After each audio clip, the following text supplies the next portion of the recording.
Jamais vu un PDG aussi autoritaire. Il a même comparé sa force à celle des filles. Et il a fini par se démettre le bras. Uahua a dit, c'est une luxation. C'est le signe que tu manques de calcium. Son corps est si faible qu'il s'évanouit dès qu'il se met en colère. Ensuite, Uahua l'a emmené hors de l'entreprise devant tout le monde. Lorsqu'il s'est réveillé, sa secrétaire féminine lui a révélé son comportement pitoyable. Il a décidé de s'échapper avant l'arrivée de Uahua. Mais malheureusement, il l'a croisé juste à ce moment-là. Pour exprimer ses excuses, Uahua a demandé à Jacques de la frapper. Elle a dit, frappe-moi, casse aussi mon bras. Cette action a totalement déconcerté le PDG. Il a pensé à s'échapper rapidement de là. Mais il a failli se démettre le bras gauche également.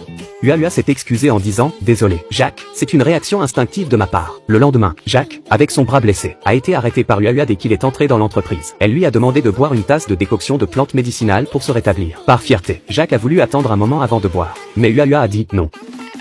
Tu dois la boire maintenant. Sous la pression de son grand-père, Jacques a dû obéir à la demande de Uahua et boire toute la tasse. Les collègues ont dit, qu'est-ce qui se passe? Jacques a cédé face à Uahua. En colère, Jacques ne pensait qu'à chasser Uahua. Alors il l'a fait participer à une réunion de haut niveau dans l'espoir de l'humilier et de la faire partir. Comme il l'avait prévu, Uahua n'a rien compris au contenu de la réunion. Lorsqu'elle a été invitée à donner son avis, elle s'est levée, a fermé les yeux et a commencé à parler. À la grande surprise de tous, elle récitait des poèmes anciens. Après cette démonstration, tout le monde l'a applaudi. Malgré cet échec, Jacques n'a pas abandonné. Il savait que Uahua n'avait pas un haut niveau d'éducation. Alors il lui a confié la planification de projets pour l'entreprise. Uahua, qui ne se laissait jamais abattre, a étudié toute la nuit pour se maintenir éveillée. Elle a même pris des plantes médicinales. Mais cela a eu pour résultat un saignement de nez. À ce moment-là, Jacques l'a vu et ça lui a rappelé l'accident de voiture de sa mère il y a plusieurs années. Depuis cet incident, il s'évanouit dès qu'il voit du sang.